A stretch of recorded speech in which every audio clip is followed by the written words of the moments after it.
Attends, tu veux pas tout ça, Audrey? Non, je suis Alors, il y a Ginette qui va nous regarder ce soir. Comme vous savez, elle a perdu son papa.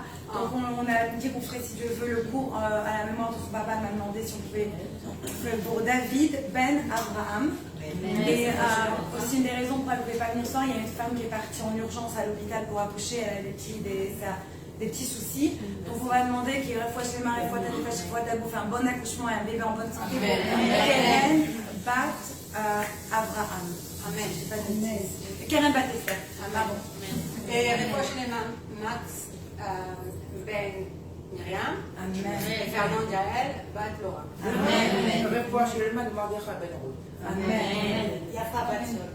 Amen. Diana Bat Margalit. Amen. Et Dvorah, Dvorah Bat Liat. Amen. Des chez les mains David Ben Louisette Aïcha. Ben Amen. Fois chez Marie, fois Taneta, fois Tabou. Et Mazal Tov à Daf. Ouais. Alors elle m'a dit de vous passer le message qu'elle n'a pas eu le temps de tout rattraper, mais qu'elle va vous remercier dès qu'elle regardera le message.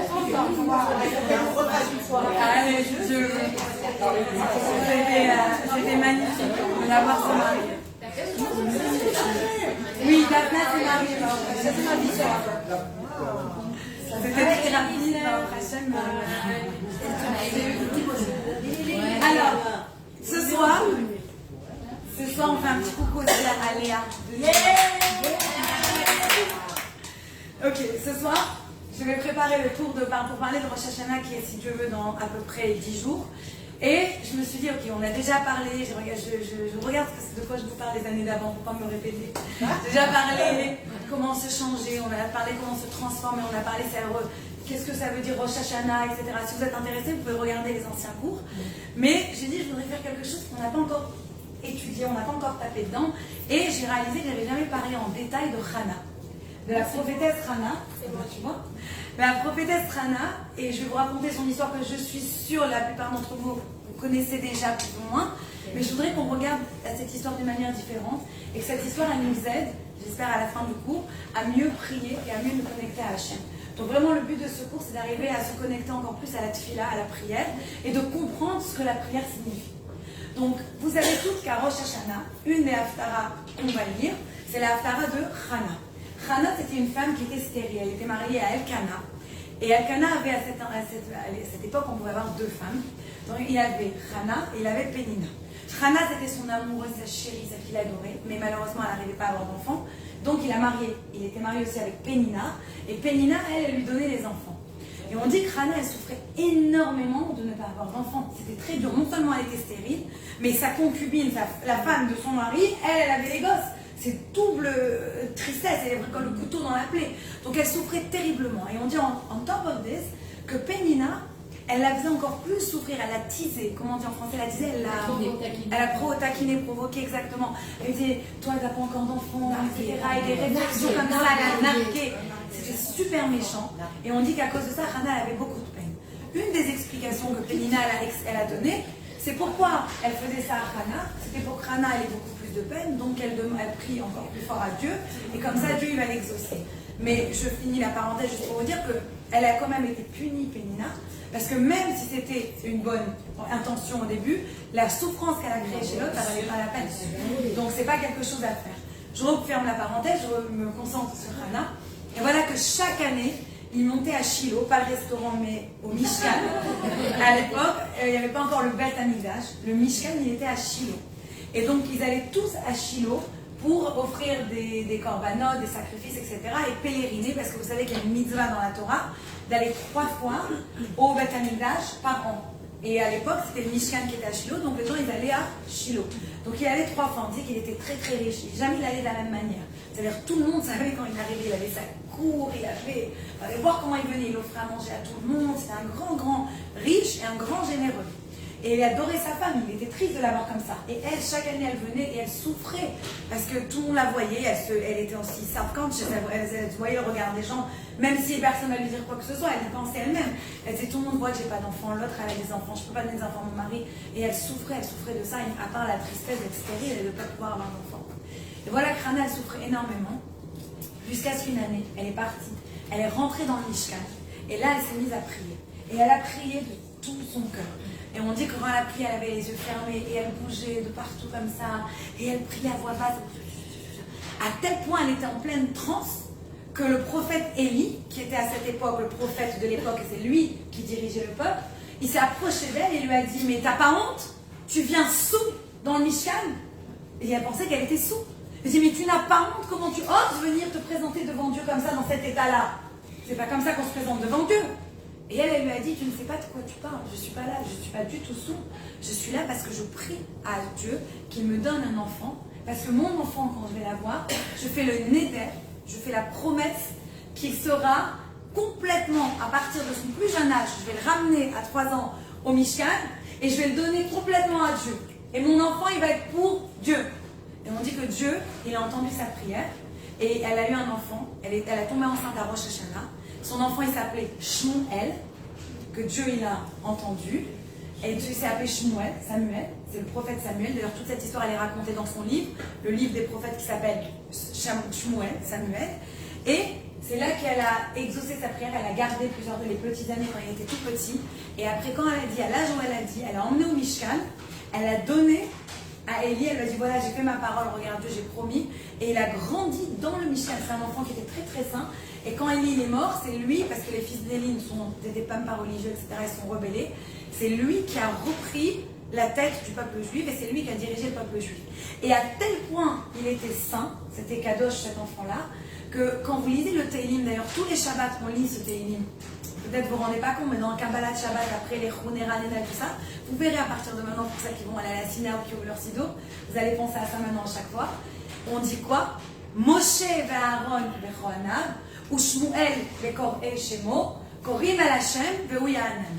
Que Moshe et Aaron d'un côté, des Kohanav, eux c'était des Kohen, eux Shmuel, et Shmuel d'un autre côté, quand ils appelaient Dieu, Dieu toujours les répondait. C'est-à-dire que tellement, il était à un tellement grand niveau, qu'il était au niveau de Moshe et Aaron ensemble. Vous imaginez que quand il parlait à Dieu, Dieu tout de suite venait et lui répondait. Ça c'est l'enfant qu'elle a mérité d'avoir. Donc ça c'est la belle histoire de Hannah.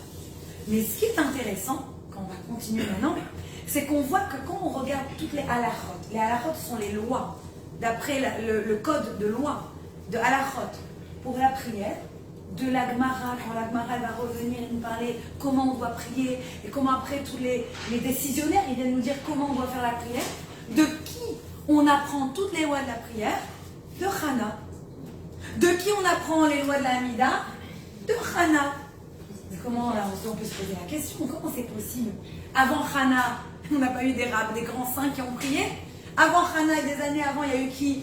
Ben, il y a eu Abraham, Sarah, il y a eu Yitzhak et sa femme Rivka, il y a eu Yaakov, il y a eu Rachel, il y a eu Léa, il y a tout le monde, Moshe.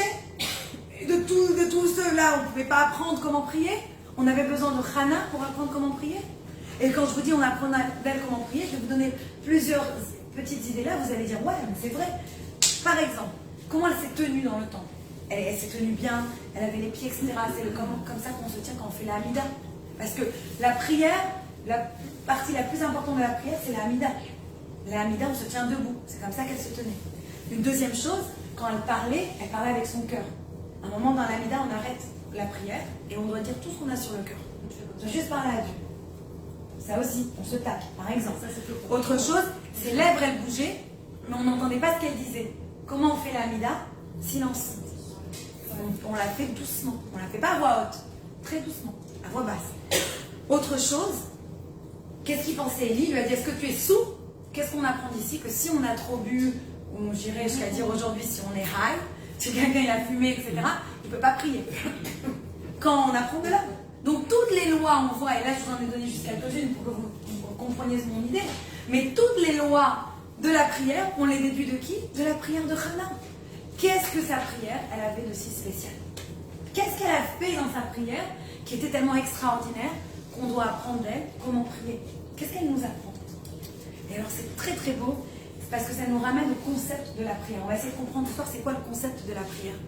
Le concept de la prière, quand on regarde dans toutes les sources, c'est un peu une contradiction. D'un côté, on nous dit que la prière c'est quoi? On va aller en communion avec Akadosh Baruch Hu. À l'époque d'ailleurs, les sages, ils se coupaient complètement du peuple. quand c'était le moment de prier, il n'y avait personne autour d'eux. Ils allaient, ils se mettaient de côté, et ils priaient, c'était que eux et Dieu, rien autour d'eux. Par exemple, le Baal Shem Tov, qui était un des grands mystiques, d'ailleurs aujourd'hui, c'est son anniversaire, c'est Chai Elul. C'est son anniversaire, c'est aussi l'anniversaire où l'Admorazaken il a commencé à parler, à transmettre la Chassidut. On va parler beaucoup de Chassidut ce soir, donc c'est pas n'importe quelle occasion qu'on se retrouve ensemble ce soir. Mais il explique, il priait comment? Toujours dans la forêt tout seul. Pourquoi? Parce que c'était un moment où c'était entre lui et Dieu. C'était un moment personnel. Alors qu'aujourd'hui, on ne prie plus comme ça. Donc, si tu me dis d'un côté, ok, c'est un communion, c'est personnel. Après, d'un autre côté, tu me dis la tefila, ça vient du mot d'attachement. En fait, la tefila, elle est là pour m'aider à m'attacher avec Akadosh Baruch Hu. Quand je prie, je me connecte à Dieu. Donc, d'un côté, tu me dis, je dois me séparer. D'un autre côté, tu vas me dire quoi? Non, je dois me connecter. Et après, je vais aller encore dans une autre contradiction, encore plus forte. Si la prière, d'accord, elle est là pour se connecter à Dieu, c'est quelque chose de vraiment d'extraordinaire, de très spirituel. Pourquoi dans la prière, on demande des choses matérielles? Dieu, donne-moi la santé. Dieu, donne-moi la parnassa. Dieu, donne-moi quoi? Des enfants, comme Rana l'a fait. Et donne, et donne, et donne, et donne. On demande à Dieu tout ça. Toute la prière de Rosh Hashanah, c'est quoi? Écris-nous dans le livre de la vie, donne-nous une longue vie, donne-nous la bonne santé, donne-nous la parnassa. Toute la prière, elle est comme ça. On demande, on donne, donne, donne, donne. C'est ça une prière? Non, elle a demandé merci, merci, merci, tel qu'elle a fait justement l'opposé. Au lieu de dire tu vois, s'il te plaît, j'ai besoin, elle a dit non. Merci pour ce que j'ai déjà, je te gratifie pour ce que j'ai. Merci. Donc toi, tu dis en fait, et c'est une des réponses, bravo, du Rambam. Durant Rosh Hashanah, il faut dire merci. Merci d'abord. Il faut demander. Alors on va voir tout le point d'ici, on va arriver à ce point-là. Et j'adore parce que plein de fois, on vient me voir, on me dit Sarah, on m'a dit qu'il ne fallait pas demander à Dieu des choses, que j'ai pas le droit de prier pour demander si. J'espère que ce soir ça va répondre à vos questions. Donc, bonsoir. La phobie, le quoi? Musqué, alors, il est roux et là il était tout rouge. On l'a tué. Il est trop mignon. Donc, la prière elle est là, oui, pour s'attacher à Dieu. La prière elle est là, oui, parce qu'on doit demander des choses à Dieu. Mais si vous voyez comment la prière elle est écrite, et à quel moment la prière elle a été écrite?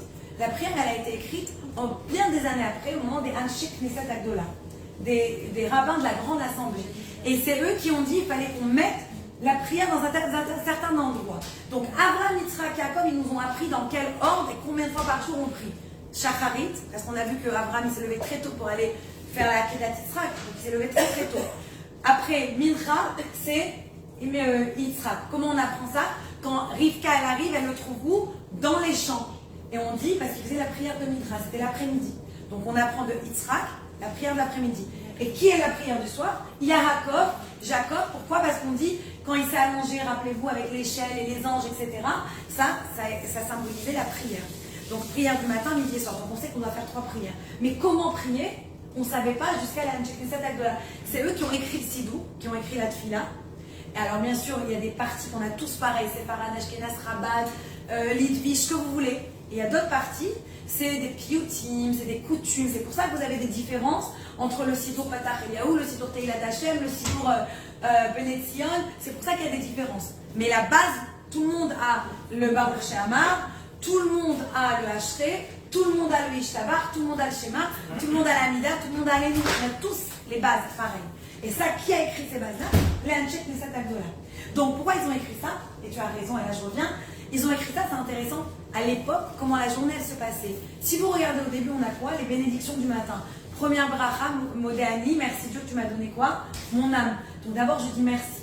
Je dis merci de ce que j'ai. Après, toutes les bénédictions, c'est quoi? Merci que tu allé aux toilettes. Parce qu'on allait aux toilettes après qu'on se réveillait. Après, c'était quoi? Merci que le coq, il crie et il nous réveille le matin. Parce qu'à l'époque, on se réveillait grâce au cri du coq. Donc si vous allez comme ça dans l'ordre, vous verrez que ça make sense.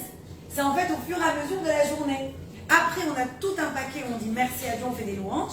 Et après, on demande les choses à Dieu. Donc avant d'aller demander, d'abord tu as raison, on dit merci, etc. Donc on se connecte comme ça. Et il y a une question qui se pose, est-ce que la tfila, donc c'est quelque chose qui est une obligation de la Torah ou c'est une obligation des rabbinim? Je vous donne un exemple de quoi je parle. Allumer les bougies de Shabbat. C'est écrit où? C'est pas écrit dans la Torah. C'est les rabbins qui nous ont donné cette mitzvah. Un autre exemple. Est-ce qu'on a le droit de manger du poulet dans un sandwich au beurre? Oui. Oui, pourquoi? Techniquement, oui. Tu peux manger du poulet au beurre. Techniquement. À l'époque, il y a longtemps. Pourquoi? Parce qu'il y a marqué quoi dans la Torah? Tu ne mélangeras pas la viande et le lait. Voilà. Je vous simplifie. On va. La viande et le lait. Les Chachamim, ils ont remarqué quoi? Que les gens, c'était viande et lait, mais en fait, à la fin, ils mélangeaient tout. Ils ont dit, c'est quoi? N'importe quelle sorte de viande, poulet, etc., interdit avec le lait. Donc, on a des lois dans notre religion qui sont des lois par rapport. Un sandwich. Non, on n'a pas peur. C'est quand même interdit. Attention, c'est péché. Hein. Ceux qui nous regardent, n'allez pas faire un sandwich poulet beurre. Hein. Mais l'idée, elle est là. Donc, pourquoi je vous pose la question? Pour comprendre, est-ce que c'est quelque chose qui est essentiel, qui est écrit dans le roumage qu'on peut ouvrir, ou c'est quelque chose que les rabbins, ils ont senti que le peuple avait besoin? Je vois que je vous ai choqué avec mon poulet beurre, mais est-ce que c'est quelque chose que les rabbins, ils ont senti que le peuple avait besoin et ils ont ajouté, ils ont donné ça au peuple? Le Rambam, il dit non, c'est une obligation tous les jours de faire la tefila, de dire merci à Dieu. Mais c'est une discussion, il faut savoir. Il y en a qui disent qu'en fait, et c'est pour ça que j'en parle, tu ne dois prier que quand tu as un problème et tu veux demander quelque chose à Dieu. Parce que ta tefila, ta prière, elle doit être très très très sincère et profonde. Et une personne, elle peut être vraiment très sincère et profonde que quand elle a besoin de quelque chose. Donc seulement quand tu as besoin de quelque chose, il y en a qui te disent que tu es obligé de prier. Sinon, mais les rabbinim, ils ont dit non, tu vas prier 3 fois par jour, on va te dire ce que tu vas dire. Donc c'est différent. Mais il y a une autre question qui se pose. Si je vais et je dis, moi j'ai la émouna, j'ai confiance en Dieu. Donc tout ce que Dieu me donne, c'est pour le bien. Et Dieu, il sait ce qu'il fait, on est d'accord. Donc pourquoi quand j'ai quelque chose qui m'arrive que je veux changer, je vais aller prier à Dieu pour qu'il me change? Est-ce que je manque de émouna? Qui je suis moi? Je ne pas pour aller dire à Dieu qu'est-ce qui est bien, qu'est-ce qui n'est pas bien et quoi faire. Ma mère, elle me dit, va au lit. Je dis, non, maman, il faut que tu comprennes que ce soir, je ne veux pas aller au lit parce que je n'ai pas besoin d'aller au lit. Parce que, mais je t'ai rien demandé. Je t'ai dit, va au lit, tu vas au lit. C'est vrai. Donc, il faut essayer de comprendre, c'est quoi cette prière dont on parle? C'est quoi cette prière de Hana? De quoi on parle ici? De demander, de se connecter, on dit à Dieu quoi faire. Qu'est-ce que c'est? Pour répondre à ça, hein, il faut faire encore une autre distinction. Il faut comprendre c'est quoi la différence entre une bracha et la tefila. Une bracha, c'est quoi une bénédiction? On va voir un rabbin, lui dit faites-moi une bracha, donnez-moi une bénédiction. Right? Et d'un autre côté, on dit on va faire une prière. C'est quoi la différence? Donnez-moi une bracha que ma vie elle change. Donnez-moi une bracha que j'ai la joie dans ma vie. Donnez-moi une bracha que j'ai un enfant. Et de l'autre côté, on a viens, je prie. C'est quoi la différence entre bracha et tefila? Il faut essayer de comprendre. Je vais vous expliquer avec une seule phrase. Bracha, en hébreu, vous savez comment on dit une piscine? Brecha. Bracha, brecha. C'est quoi une piscine? Ça, c'est un des mots que je vois celles qui font en Israël. Hein. Bracha et brecha. C'est quoi une piscine? Une piscine, c'est un kéli. C'est un emplacement où je mets toute l'eau, un récipient, merci, où je mets toute l'eau dedans. Et de ce récipient, si par exemple je crée des rigoles, qu'est-ce qui va se passer? Je peux arroser partout avec. Parce que brecha, là vous m'avez répondu la piscine olympique, mais dans le langage de la Gemara, ça peut être aussi en fait, quand je devais arroser par exemple un terrain à Briout, ça veut dire que je dis la vérité. Bien, on y croit. Ça veut dire que j'avais de l'eau d'un endroit et j'envoie des rigoles, et grâce à ça, je pouvais donner de l'eau à tout mon champ. D'accord? Donc, quelle est l'idée de la bracha? On va venir à cette idée. Bracha, c'est quand j'ai déjà un potentiel de bénédiction, mais je n'ai pas encore réussi à taper dedans. Je n'ai pas encore réussi à ressortir ce potentiel, à ressortir cette bénédiction. Alors qu'est-ce que je demande? Je demande une bracha pour m'aider à débloquer cette bracha, cette bénédiction. Je vais vous donner un exemple pour que vous compreniez ce concept. Jacob, on va revenir à Yaakov. Je ne sais pas pour celles qui se rappellent ou pas, sinon je vous rappelle l'histoire. Il a béni ses petits-enfants, Ephraïm et Ménaché. Vous vous rappelez de cette histoire? Qu'est-ce qu'il a fait avec ses mains? Il a croisé ses mains. Pourquoi il a croisé ses mains? Il a expliqué parce qu'il a vu qu'un enfant, il allait avoir une certaine descendance, il avait besoin d'une certaine bénédiction, et l'autre enfant, il avait besoin d'une bénédiction qui venait de la main gauche, et des significations kabbalistiques. Il fallait qu'il change les mains, qu'il change la bracha. Maintenant, on va poser la question, pourquoi il n'a pas prié à Dieu? Vous voyez la différence? Prier, bénir. Pourquoi il n'a pas prié à Dieu à ce moment-là, au lieu de donner la bracha différente? Pourquoi il n'a pas fait une tefila? Que celui à qui devait donner la bracha, qu'il change. Que lui, il ait les descendants, que tout change. Pourquoi il n'a pas béni?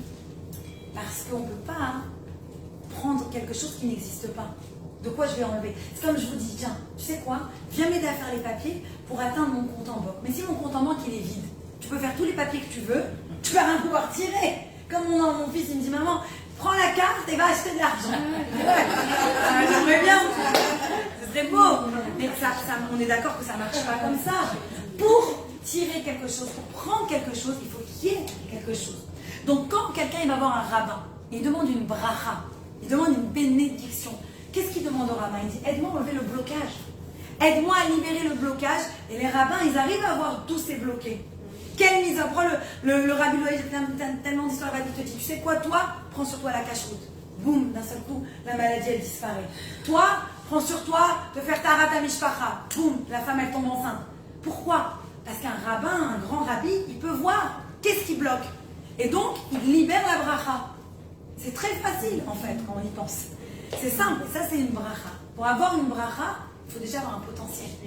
Donc, en fait, on tape dans le potentiel. C'est comme un cœur. Comment ça marche, le cœur? Un cœur, ça bat et ça envoie le sang dans tout le corps. Mais si, chas v'shalom, il y a une artère qui est bouchée, tiens, un blocage, qu'est-ce qui se passe? Il y a quelque chose qui bloque. Le corps, il marche plus pareil. Qu'est-ce qu'on doit faire? Opérer, enlever le blocage, et le flot de sang, il repart dans tout le corps. Et le corps, il est encore en bonne santé. Ça, c'est la bracha. La bracha, c'est quoi? Quand on demande à Dieu une bracha, quand on dit à quelqu'un, bénis-moi. C'est pour ça qu'on dit que chaque personne, elle peut bénir une autre personne. Parce que tu sais jamais comment tu peux débloquer quelqu'un d'autre. Il faut toujours bénir. Toujours bénir. C'est vrai. À Yom Kippour arrive bientôt, on va bénir nos enfants.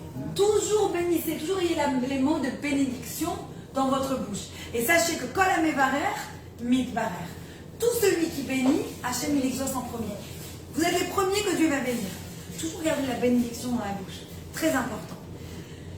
Donc ça, c'est la bénédiction, c'est la bracha. Maintenant, on a compris ce concept. Maintenant, venons comprendre la tefila. C'est quoi la prière? C'est quoi la tefila? Là, c'est complètement différent. Très souvent, comment on commence une tefila? Yehi Ratson. Qu'est-ce que ça veut dire, Yehi Ratson? Que ce soit ta volonté. Que ce soit ta volonté. Moi, je dis à Dieu quoi faire. Ah, Dieu, tu sais quoi? C'est comme j'ai mon fils, il vient voir, il me dit, maman, tu sais quoi? Je veux que tu aies envie de m'offrir des glaces. Tu vas pas me dire ce que j'ai envie de faire.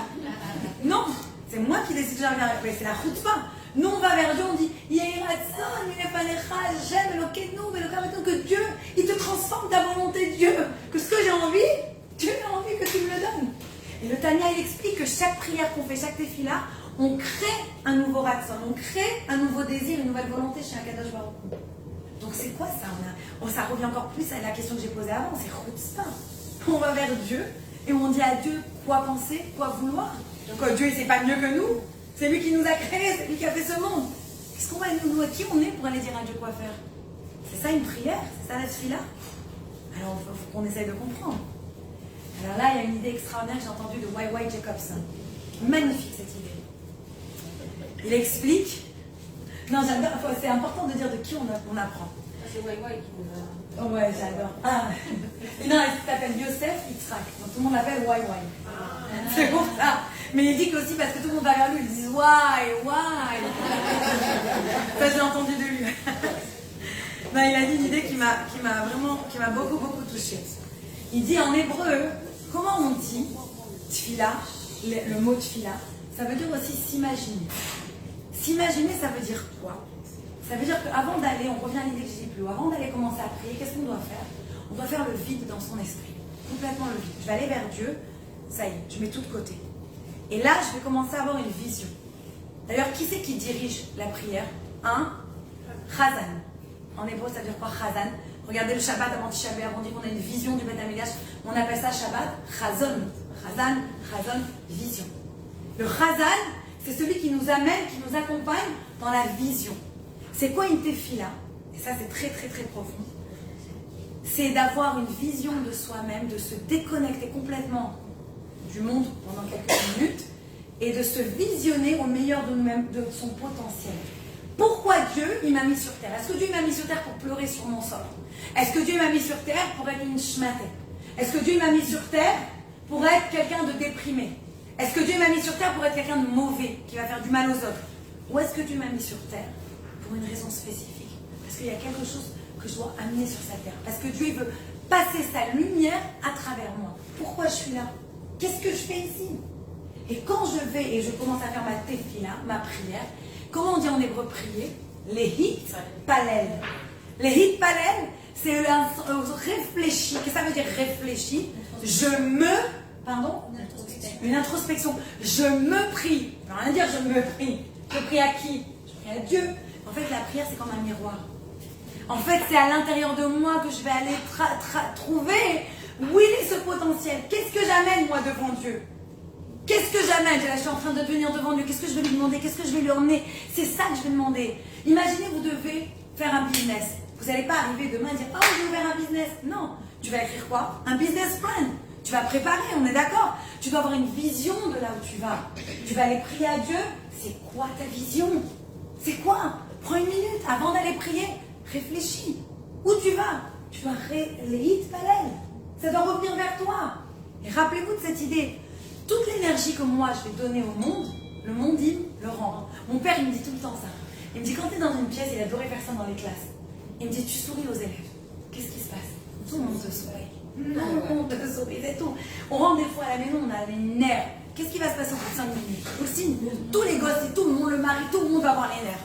C'est vrai, c'est vrai. Ne demandez pas pourquoi. Parce que l'énergie qu'on envoie, boum, ça y a boomerang, ça revient.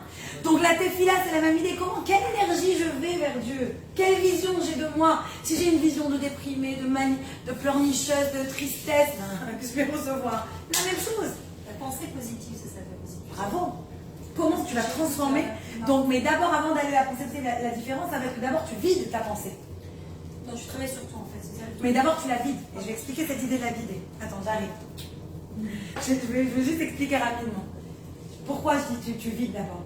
Tu arrives devant Dieu, il y a une chose que tu dois avoir et accepter avant de commencer cette vie-là. Avant de commencer à demander quoi que ce soit. T'es pas en contrôle. Accepte que tu n'as le contrôle de rien. Une fois que tu as accepté ça, comme dirait Frozen, let it go, right?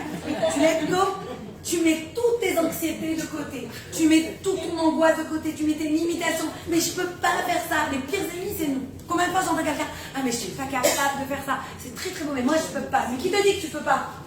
T'as essayé? Tu sais pas. Alors, essaye. Arrête de dire je peux pas. Tu te tues avant d'avoir même essayé. Mon fils, il m'a fait ça l'autre jour. Je lui ai dit, bah là, bon, il voulait pas, il avait versé du jus d'orange. Je lui ai dit, essuie. Je peux pas, c'est trop dur, it's so hard. Je lui ai dit, mais non, t'es sûr, je m'en fous. Je peux pas. Je lui ai dit, bah, tu vas prendre un torchon, tu vas essuyer. Je suis restée 5 minutes. La vérité, je bouillais. Enfin, je voulais prendre le torchon, essuyer. Mais j'ai dit, Sarah, tu vas prendre l'éducation. Et bien, à la fin, il a essuyé. Bon, je suis repassée derrière quand il n'a pas regardé. Il a essuyé. Pourquoi? Parce que si tu te dis, je peux pas, mais bien sûr que tu vas pas pouvoir. Mais si tu essayes, même si tu le fais pas bien, c'est pas grave. J'ai enregistré aujourd'hui un truc sur Dora Box. Et je pensais à cette idée-là. L'autre jour, je suis allée, je sais plus où j'étais. Ah oui, un cours. Bon, je sais pas. Je suis allée à un cours. Je suis revenue du cours. Je sais plus où j'étais. Je suis revenue du cours. J'étais morte de fatigue. Le dernier cours qu'on a fait. Morte de fatigue. Je pourrais rentrer chez moi, je te prends la 101 jusqu'au bout, d'accord? Je me suis presque endormie, je crois, en volant. Au lieu de prendre la 101, je suis passée à la 170. La 170. Mais d'un seul coup, je réalise et je crois que je me réveille. Je dis, mais qu'est-ce que je fais là? Mais c'est pas chez moi. 3 arrêts dans la 170. Vas-y, Aouda, tranquille, fais le tour. J'ai perdu, et mon mari t'a dit que t'arrivais. Je dis, bah ouais, mais je suis en route, j'arrive. Et vas-y, tout le tour. Mais je t'attends. Je dis, ouais, j'arrive. J'ai fait tout le tour. J'ai dû reprendre la 100. Qu'est-ce qui s'est passé? J'ai perdu mon focus. Je ne me suis pas focalisée à ce moment-là. J'ai perdu ma route. Mais vous savez, c'est quoi la beauté? J'ai pu retrouver ma route. Et on a le WhatsApp, le Waze, on a le GPS, on a Google Maps. On peut toujours retrouver sa route. Non, on sait. C'est pour ça que les Chachamim, ils ont mis quoi? Ils ont écrit la Tfila. Parce qu'ils ont dit, quand tu te perds, on va t'apprendre comment revenir. C'est tout simple. Donc, je reviens à cette idée maintenant. Pourquoi on revient à l'idée que Jacob, il était devant une échelle? Parce qu'en fait, quand je fais le vide, quand je laisse toute mon angoisse, mes anxiétés, mes limitations, tout, je les mets de côté. J'arrive devant Dieu et je suis prête, vraiment, avec toute honnêteté, à regarder mon potentiel, à regarder comment je peux me connecter au plus haut, au plus fort, à mon essence, à Dieu, pour bien me retrouver. Qu'est-ce qui se passe à ce moment-là? Ben, Hachem, il va nous aider, il va venir vers nous aussi faire cette connexion. C'est pour ça que c'est cette échelle. Pourquoi une échelle? Parce que quand vous êtes en haut de l'échelle, voyez les choses différemment. Vous avez une autre perspective. Quand je me connecte et je monte bien l'échelle, je vois toutes les choses différemment. Un jour, une personne est partie voir un rabbi, et je m'excuse, j'ai oublié le nom de ce rabbi. Il lui a dit au rabbi, c'est pas saoulant pour Dieu d'écouter tous les jours les mêmes prières. Et le rabbi lui a répondu, si tous les jours tu fais la même prière, il y a un problème. Parce que la prière, elle doit te transformer. Donc tous les jours, ça doit être une prière différente. Maintenant, pour revenir à cette idée proche, je vous dis, n'allez pas avec les mains pleines comme ça devant Dieu. Imaginez vous rentrez dans un magasin, d'accord? Vous avez les mains pleines comme ça, vous n'allez rien pouvoir prendre, parce que vous avez les mains déjà pleines. Lâchez tout, allez dans un magasin les mains vides, là, on peut se servir. On est d'accord? Si tu vas déjà devant Dieu et rempli de tes anxiétés, de ta panique, de tes... Qu'est-ce que tu veux prendre avec toi? Tu es déjà rempli. Tu es obligé de let go. Libère-toi. Libère-toi. Tu mets toutes tes anxiétés, tes peurs, tes angoisses, tes problèmes à la porte. Et tu te présentes à toi devant Dieu. Et maintenant, je viens à ma fille de Hana. Qu'est-ce que Hana avait de spécial par rapport à toutes les autres prières que les autres saints ils ont fait? C'est des grands sadikim, les autres. On parle pas de n'importe qui, on parle de Moshe, qui a reçu la Torah. Pourquoi? Qu'est-ce qu'elle avait, elle, de spécial? Sa prière à elle, elle allait au-delà de la logique.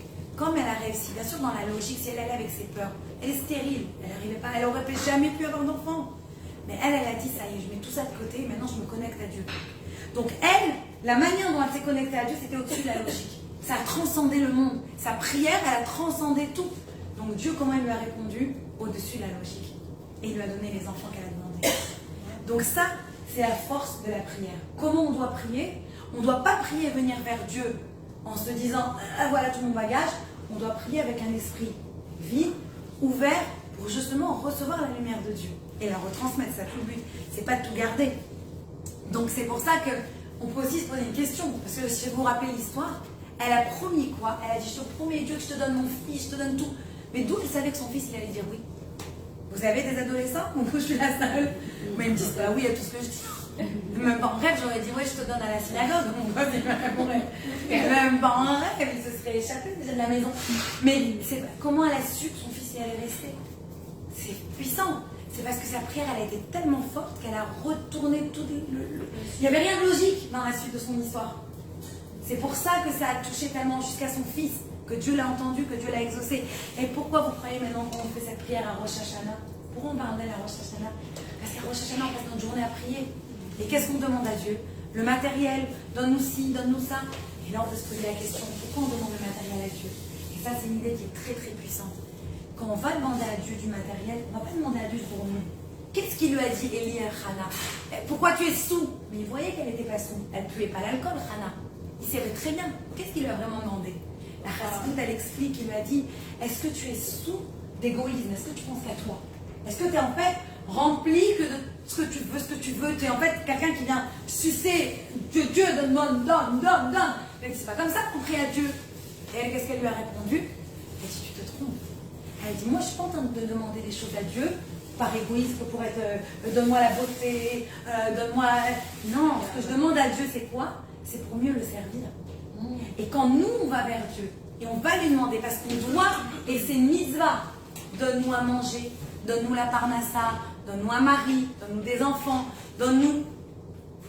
Je ne sais pas ce que chacun nous allait demander, la santé, qu'Akadosh Baruch Hu vous donne tout ce que vous lui demandez. Mais quand vous demandez plus de manière égocentrique, vous demandez parce que vous voulez vous connecter encore plus fort à Dieu. Et c'est comme qu'est-ce qu'on dit à Dieu toute la prière? On l'appelle comment? Notre roi. Si tu es notre roi, et nous on est quoi? Tes serviteurs. Donc un roi, il doit faire attention que ses serviteurs ils aient tout ce qu'ils ont besoin. C'est sa responsabilité de s'occuper de moi. Sinon, pourquoi je vais être ton serviteur? À quoi tu me sers? Qu'est-ce que tu m'emmènes? Donc ça, c'est une idée très puissante. Le roi, il est là, justement, pour nous donner ce qu'on a besoin. Donc comment on l'appelle? On l'appelle papa. Avinu Malkenu. Tu es notre papa, tu es notre roi. C'est ça qu'on demande à Dieu. Est-ce qu'un père, il ne va pas donner à ses enfants ce qu'ils ont besoin? Est-ce qu'un roi, il ne va pas donner à ses sujets ce qu'ils ont besoin? Et c'est ça qu'on demande à Dieu. On demande à Dieu qu'on est tellement connecté à lui que même ce qu'on demande de nos désirs matériels, en fait, ça devient un désir spirituel. Donc oui, on peut demander pour répondre à Dieu tout ce qu'on a besoin à Rosh Hashanah. C'est le moment de le faire. Mais on ne le demande pas juste de manière, je ne vais pas demander à être riche comme Crésus. Je demande à être riche, pourquoi? Parce que je veux pouvoir donner la tzedaka, parce que je veux pouvoir donner à manger aux familles nécessiteuses, parce que je veux pouvoir aider quelqu'un qui me dit j'ai pas quoi manger les fêtes. D'ailleurs, c'est pour ça que j'ai posté sur le groupe. Si quelqu'un me dit, il me dit Sarah, j'ai pas quoi m'acheter de la viande pour les fêtes, je fais comment? Je vais dire non, mais je vais te trouver de l'argent, on va t'acheter de la viande pour les fêtes. On est là pour s'entraider. On n'est pas là pour demander juste des choses. On est là pour demander parce qu'on veut mieux servir Hachem, mieux se connecter. Donc ça, c'est toute l'idée. C'est pour ça que Dieu il a répondu à Hana. C'est pour ça que Rosh Hashanah, c'est un moment propice pour comprendre à quoi sert la prière. Donc rappelez-vous de ces éléments-là. La prochaine fois que vous allez pour prier, c'est un moment, oui, pour se connecter à Dieu. C'est un moment pour s'élever. C'est un moment juste pour parler avec Dieu. Mais c'est un moment aussi pour réaliser que nos besoins matériels, en fait, ce sont aussi des besoins spirituels. Parce que quand on est connecté à Dieu, on est un seul, alors Hachem, il ressent notre peine. Il ressent. Et donc maintenant, on comprend qu'est-ce que ça veut dire le Yehi Ratson. Qu'est-ce que ça veut dire que je demande que tu chantes? Parce que toi et moi, Dieu, on est un. Donc ma volonté, elle devient ta volonté. Et vice-versa, la volonté de Dieu, elle devient notre volonté. C'est pour ça que la prière est tellement puissante et elle peut transformer le monde. Et c'est pour ça que Dieu ne nous a pas tout donné. Parce que Dieu, il veut notre prière. Il veut qu'on fasse ce travail. D'ailleurs, comment ça s'appelle en hébreu? La tfila, avoda, shebalev. Le travail du cœur. C'est un travail. Pourquoi? Parce qu'aller prier, c'est travailler sur soi, c'est se travailler son cœur pour justement enlever tout ce qui bloque et arriver à se connecter directement avec Akadosh Baruch Hu. Et je vais juste terminer avec une petite histoire, puisque je parle de gens stériles. J'ai eu cette histoire que j'ai trouvée trop belle. J'ai marqué le nom, parce que j'avais oublié le nom. Je mets toujours les noms. Ah oui, Rabbi Meir Ravson de Detroit. C'est un rabbin qui s'appelle Rabbi Meir Ravson de Detroit. Et c'est un des chaleurs du rabbi en 1968. Il était là-bas. Et voilà qu'il y a un homme qui est venu étudier avec lui et qui lui a dit, c'est un homme assez religieux, pas Chabad, ni rien, lui c'était le Chabad, mais l'autre n'était pas du tout Chabad. Et juste il lui a dit, écoute, je vois que tu donnes des cours, je voudrais commencer à étudier avec toi. Ils ont commencé à étudier et il le trouvait très très triste. Un jour il lui a dit, écoute, je m'excuse si tu me dis que si c'est pas, je te pose la question, mais si tu penses que c'est pas ma place, tout de suite je recule, je me tais, je m'excuse si j'ai dépassé mes limites, mais tu as toujours la tellement triste, toi et ta femme. Vous avez des problèmes? Est-ce qu'il y a quelque chose que je peux faire pour vous aider? Il lui a dit oui, ça fait des années qu'on est mariés, je crois que c'était plus de 9 ans. On n'arrive pas à avoir d'enfants. Et la femme, elle a eu 2 enfants, et les 2, malheureusement, ils n'ont pas tenu. Donc, ils étaient très très tristes, ils avaient vraiment envie d'avoir des enfants, ils n'arrivaient pas. Alors il lui a dit, tu sais, je te conseille d'aller demander une bénédiction au Rabbi Lubavitch. Donc au début, il s'est dit, bon, ça va, un rabbin. À la fin, il a pris son courage de main, il a dit, qu'est-ce que je fais? Il a parlé à sa femme, elle lui a dit, vas-y. Il est parti à New York, à l'époque, on pouvait parler au Rabbi. Il est parti à New York et il a rencontré le Rabbi Lubavitch. Et voilà que quand il passe devant le Rabbi Lubavitch, il demande une bracha pour des enfants. Et le Rabbi lui dit, est-ce que tu t'étais déjà fiancé avant de te marier? Il dit oui. Il dit tout le Rabbi sait. Il dit oui. Il lui dit, est-ce que tu as demandé pardon à ton ex-fiancé que tu as cassé le fiancé? Il dit oui, je pense que je lui ai demandé pardon. Il dit, mais est-ce qu'elle t'a pardonné? Alors il dit, alors le Rabbi lui dit, écoute ce que tu vas faire. Tu vas trouver, parce que c'est pas bien que tu ailles toi lui parler direct, tu vas trouver une tierce personne. Tu vas aller demander pardon et tu vas aller demander pardon jusqu'à ce qu'elle te pardonne. Et tu vas pas partir quand tu sais pas qu'elle t'a complètement pardonné. Et Hachem, il va te bénir et si tu veux, vous allez avoir un bébé. Et donc il a appelé le soir même, c'était un Shabbat, le soir même, il a appelé le beau-frère de son ex-beau-frère.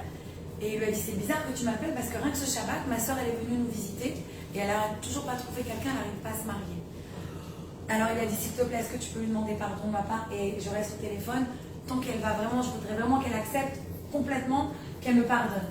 Et donc il est resté au téléphone, elle lui a complètement pardonné. Dans la même année, elle s'est mariée et il a eu un petit bébé. Donc, on apprend ici, il a eu la bracha, le Rabbi il a vu qu'est-ce qui bloquait et comment ouvrir cette bracha. Et il a fait aussi son travail de tfila, de transformer la réalité. Donc maintenant que vous avez ces 2 choses, j'espère et je vous prie que cette année, si Dieu veut pour vous, elle soit toute remplie de bracha, de parnassa, de santé, d'enfants pour ceux qui ont besoin, de mari pour ceux qui ont besoin, de shalom bayit pour ceux qui ont besoin. Et si Dieu veut que cette maison elle soit remplie toujours de joie. Merci de nous avoir reçus.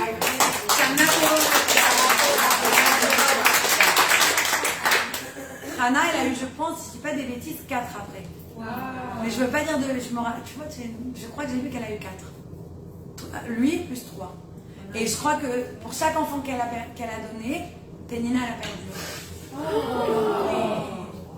Mais attention, faut que je relise le commentaire. Ça fait des années que je n'avais pas relu ce commentaire, mais je me rappelle de ça.